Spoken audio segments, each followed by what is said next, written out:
Good morning students. Vivekananda senior secondary school town से सामाजिक के अध्यापक। कक्षा 6 के इतिहास की पुस्तक हमारे अतीत फर्स्ट के भाग फर्स्ट में हमारा जो चैप्टर चल रहा है आखेट खाद्य संग्रह से भोजन उत्पादन तक, जिसके अंतर्गत हमने कल तक पढ़ा था। उसके बाद में नया टॉपिक ले रहे हैं, एक नवीन जीवन शैली।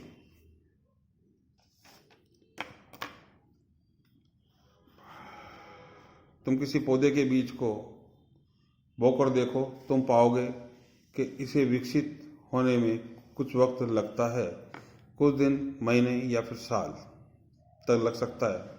इसलिए जब लोग पौधे उगाने लगे तो उनकी देखभाल के लिए उन्हें एक ही जगह पर लंबे समय तक रहना पड़ता था। बीज बोने से लेकर के फसलों के पकने तक पौधों की सिंचाई करते, खरपतवार हटाते, जानवरों और चिड़ियों से उनकी सुरक्षा करने जैसे बहुत से काम शामिल थे। कटाई के बाद अनाज का उपयोग बहुत संभाल कर करना पड़ता था। अनाज को भोजन और बीज दोनों के रूप में बचा करके रखना आवश्यक था। इसलिए लोगों को इसके भंडार की बात सोचनी पड़ी।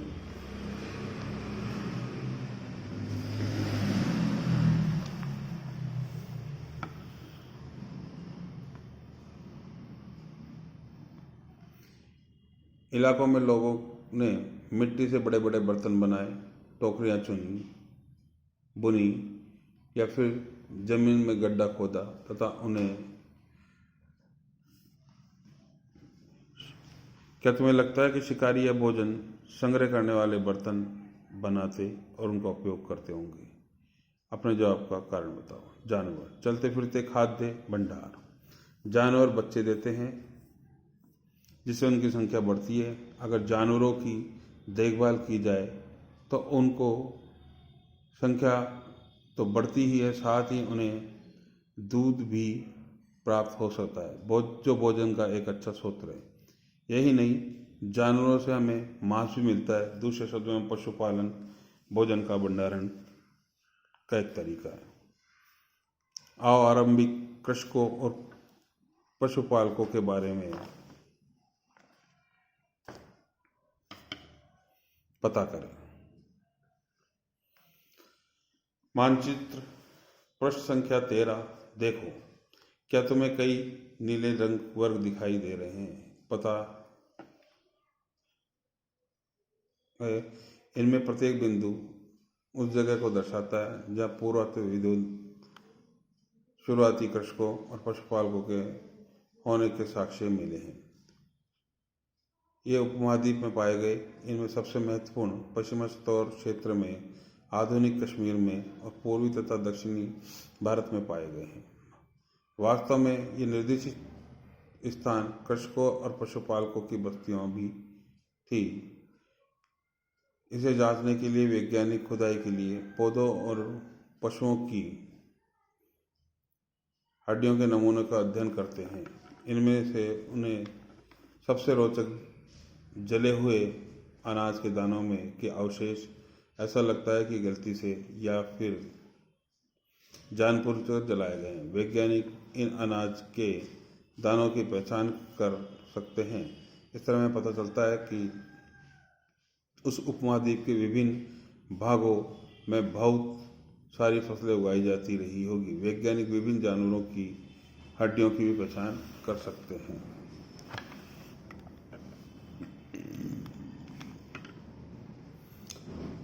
पुरातत्वविदों को कुछ पुरास्थलों पर झोपड़ियों और घरों के निशान मिले, जैसे कि बुर्ज होम वर्तमान कश्मीर में के लोग गड्ढे के नीचे घर बनाते थे, जिन्हें गर्तवास कहा जाता था।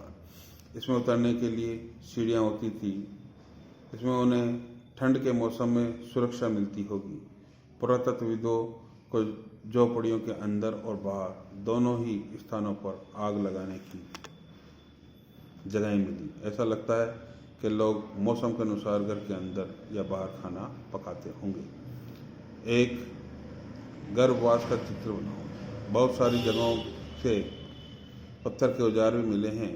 उनमें कई ऐसे हैं जो पूरा पूरा पाषाण युगीन उपकरणों के विभिन्न हैं, इसलिए इन्हें नवपाषाण युग का माना जाता है। इनमें वे औजार भी हैं जिनकी धार को अधिक पैना करने के लिए उन पर पॉलिश चढ़ाई जाती है। ओखली और मूसल का प्रयोग अनाज तथा वनस्पतियों के से प्राप्त अन्य चीज़ों को पीसने के लिए किया जाता है। आज हजारों साल बाद भी ओखली और मूसल का प्रयोग अनाज पीसने के लिए किया जाता है। उसी प्रकार प्राचीन प्रस्तर युगीन औजारों का निर्माण और प्रयोग लगातार होता रहा है।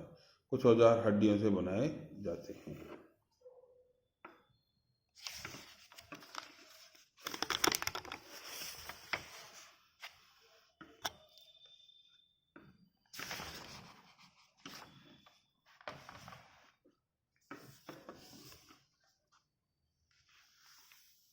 नवपाषाण युग के पुरास्थलों से कई प्रकार की मिट्टी के बर्तन मिलते हैं। कभी कभी इन पर अलंकरण भी किया जाता था।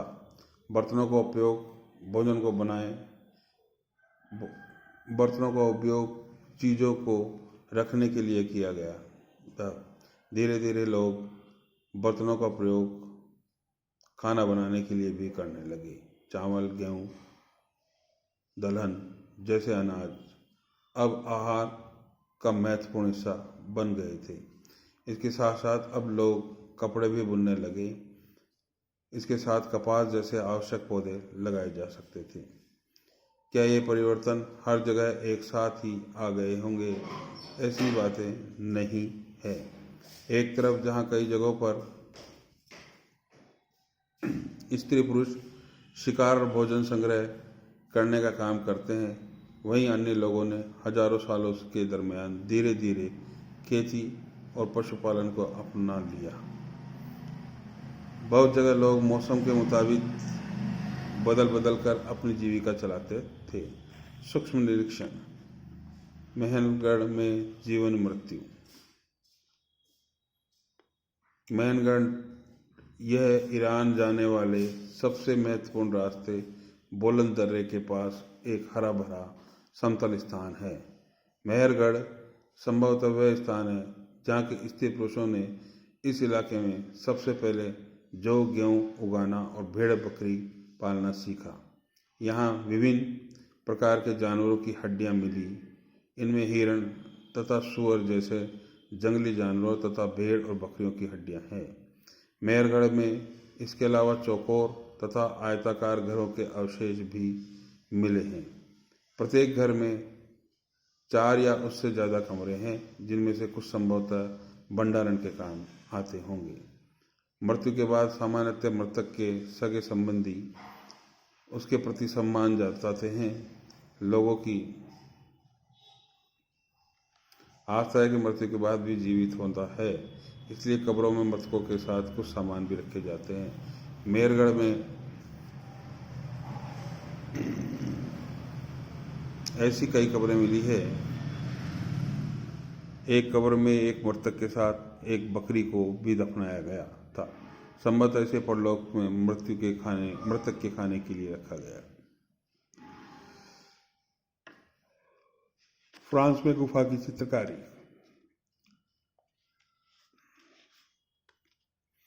एक गुफा है। इस पुरातत्व की खोज लगभग 100 साल पहले 4 स्कूली छात्रों ने की थी। इस तरह के चित्र लगभग 20,000 साल पहले से लेकर के 10,000 साल पहले के बीच बनाए गए हैं। इनमें से कई जानवरों के चित्र हैं। इनमें जंगली घोड़े, गाय, भैंस, गेंडा, रेनडियर, बारहसिंगा और सूअरों को गहरे चमकीले रंगों से चित्रित किया गया है। इन रंगों को लोहे, एस्क और चारकोल जैसे खनिज पदार्थों से बनाया जाता है।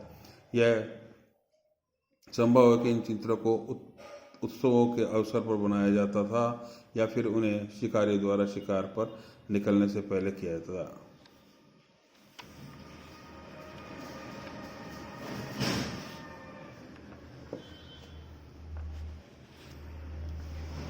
एक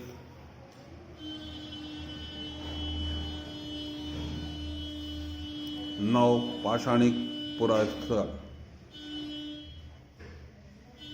नवपाषाण युग के सबसे प्रसिद्ध पुरास्थलों में एक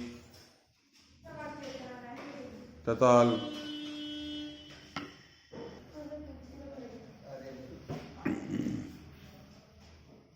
सबसे प्रसिद्ध पुरास्थलों में एक चाताल हृदय तुर्की में है।